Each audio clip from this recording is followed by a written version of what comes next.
Yes. Hello students, कैसे हो आप सब?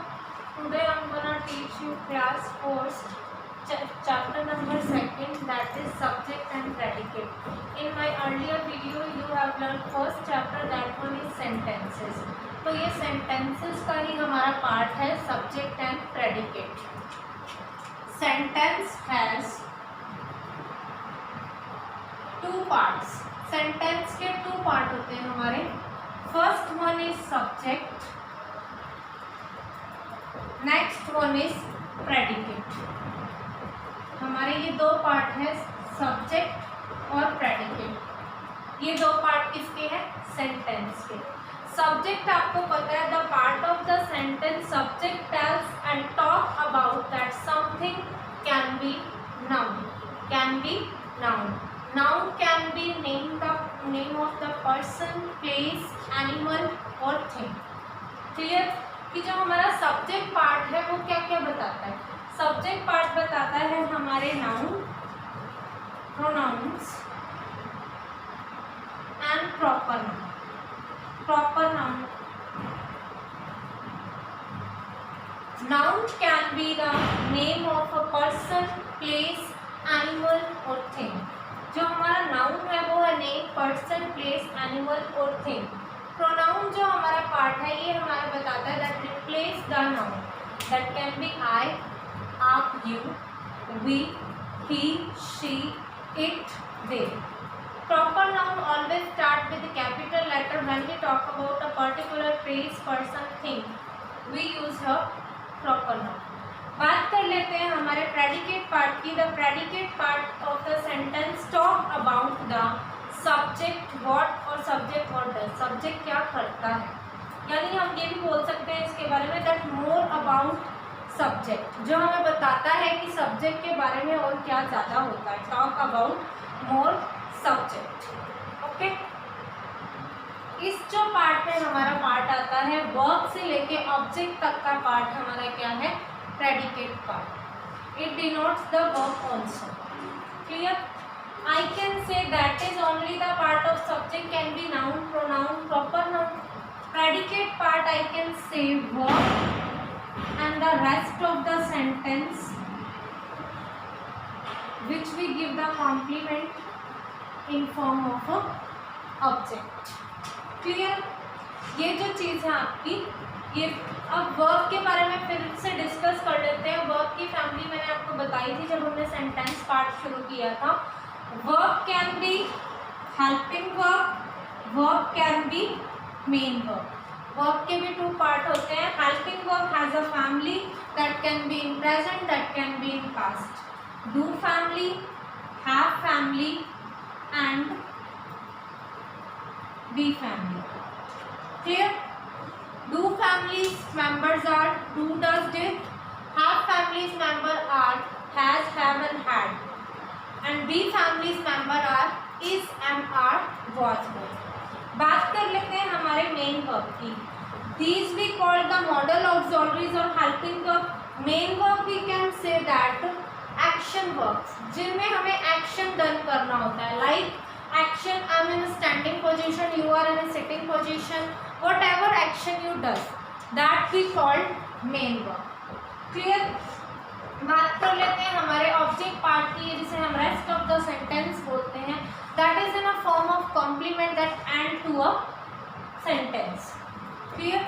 Always they end with full stop, question mark and exclamation mark.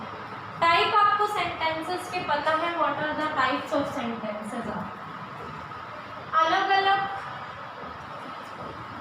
Sentences में अलग अलग टाइप में आपको अलग अलग रूल्स दिए होंगे. बात कर लेते हैं हमारे फर्स्ट मैंने बोला वन हु डज एक्शन. मैं बता रही हूँ कि वन हु डज एक्शन, जो एक्शन करता है. Next one is are verb part. Next one we called rest of the sentence. इसके हमने 3 पार्ट कर दिए, लेकिन हमें पहचानने के हैं सिर्फ सब्जेक्ट एंड प्रेडिकेट. ठीक है, मैंने यहाँ पे एक सेंटेंस लिखा.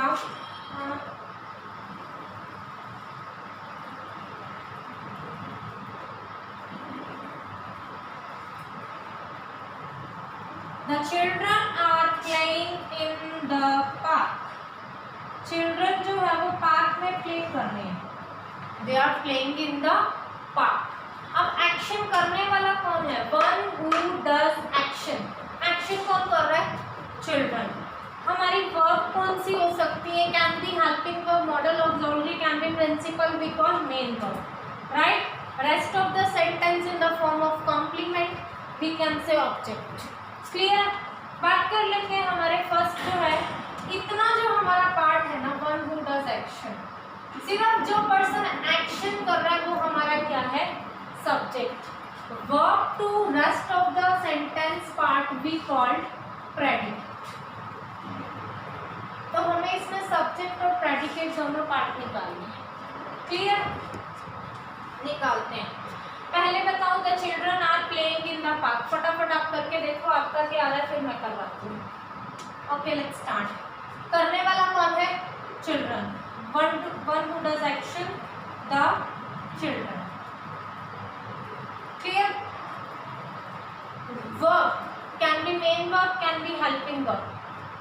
Are modal auxiliaries, playing action करना, that can be main verb in ing form because we are talking about their continuous, and rest of the sentence part is in the park. हो गया आपका sentence clear कि कौन सा subject है, कौन सा प्रेडिकेट है. Now you will find yourself. Okay, we raise it.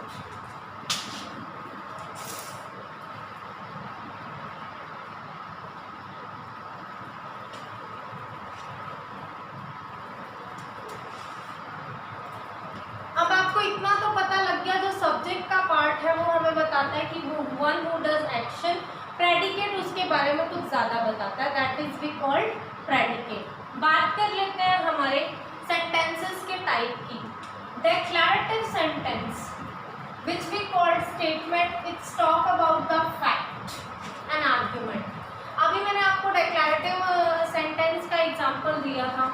मैंने एक एग्जाम्पल दे दिया, he has a flat tire. He has a flat tire. I just take an example here. अब आप मुझे ये बताओगे कि जो यहाँ पे वर्ब का वर्क होता है, वर्ब का वर्क क्या होता है? After subject. After subject. तो हम इसे बोल सकते हैं डिक्लेरेटिव सेंटेंस में जो सब्जेक्ट है वो वर्ब है, वो सब्जेक्ट के बाद आती है. और before verb we apply subject, और वर्ब से पहले हमारा क्या आता है? सब्जेक्ट आता है. तो हमारा कितना पार्ट तो हो गया? सब्जेक्ट. मैंने इसको अंडरलाइन कर दिया. Has to a flat tyre part, I can circle, I will call it predicate. मैं इसे क्या बताऊंगी? Predicate part. क्लियर है ये चीज़ आपको? बात कर लेते हैं हमारे इंटरोगेटिव सेंटेंस की. Interrogative sentence always start with the WH family or helping verb and end with a question mark. WH family can be the members of what, why, who, etc. And the helping verb families do family, be family and have family. Right? And ends with always question mark. मैंने बोला is it a holiday today? Is it a holiday today? यहाँ पे change होने वाली बात क्या है rules की, कि यहाँ पे जो आपका सब्जेक्ट पार्ट आ रहा है वो वर्ब के बाद आएगा. डिक्लेरेटिव में जो आपका सब्जेक्ट पार्ट आता था वो वर्ब से पहले आता था. राइट. तो यहाँ पे आपका चेंज क्या हो गया? यहाँ पे जो आपका सब्जेक्ट आएगा वो क्या आएगा? वर्ब के बाद. यही चेंजेस आपकी स्ट्रक्चर थी. यहाँ पे ये helping verb, subject, and we call the rest of the sentence. Okay, here you all talk about imperative sentence. Imperative sentence में हमें क्या करना था? We have to do is imperative sentence की आपकी पहचान क्या थी? It always talk about advice, command and request. Right? मैंने आपको बोला please help me. यहाँ पे आपको सब्जेक्ट दिखाई दे रहा। सब्जेक्ट यहाँ है, subject is applied here but it is not mentioned here. Subject यहाँ अप्लाइड है बट ये यहाँ पे मेंशन नहीं है। समझ आई बात आपको? मैंने बोला प्लीज हेल्प मी, किसको बोला? आपको बोला। तो सब्जेक्ट हमारा क्या आ रहा है यहाँ पे? You, that is hidden. आपको पूछा जाए इस पार्ट में आपको सब्जेक्ट निकालना है, आप क्या निकालोगे? You. Clear? Talk about our next type of sentence in subject predicate. Last one is exclamatory. Exclamatory sentence always ask about the sudden या strong feeling expressed. Sudden या strong feeling it expresses. Like मैंने बोला exclamatory sentences में आपको क्या चाहिए? Last and किससे होता है? exclamation mark से। ओके, स्ट्रॉन्ग फीलिंग्स हम इसे बोल सकते हैं can be joy, can be sorrow, can be delight, can be shocking, surprise also. मैंने यहाँ पे लिखा व्हाट अ ब्यूटीफुल फ्लावर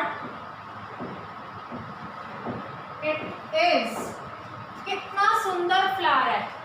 यहाँ पे जो आपका सब्जेक्ट पार्ट आ रहा है वो कहाँ से आ रहा है? वर्ब से पहले, वर्ब से पहले। Beautiful flower, beautiful adjective, flower is a noun. Clear? तो यहाँ पे आपको ये चीज क्लियर होगी कि एक्सक्लामेटरी सेंटेंस में आपको कहाँ निकालना है, निकाल लोगे। तो ये जो आपका था ये पार्ट था सब्जेक्ट एंड प्रेडिकेट। अब आपको पता लग गया कि सब्जेक्ट पार्ट क्या है, प्रेडिकेट पार्ट क्या है। Subject part can be one who does action, predicate part we can say verb that is the end with the rest of the sentence.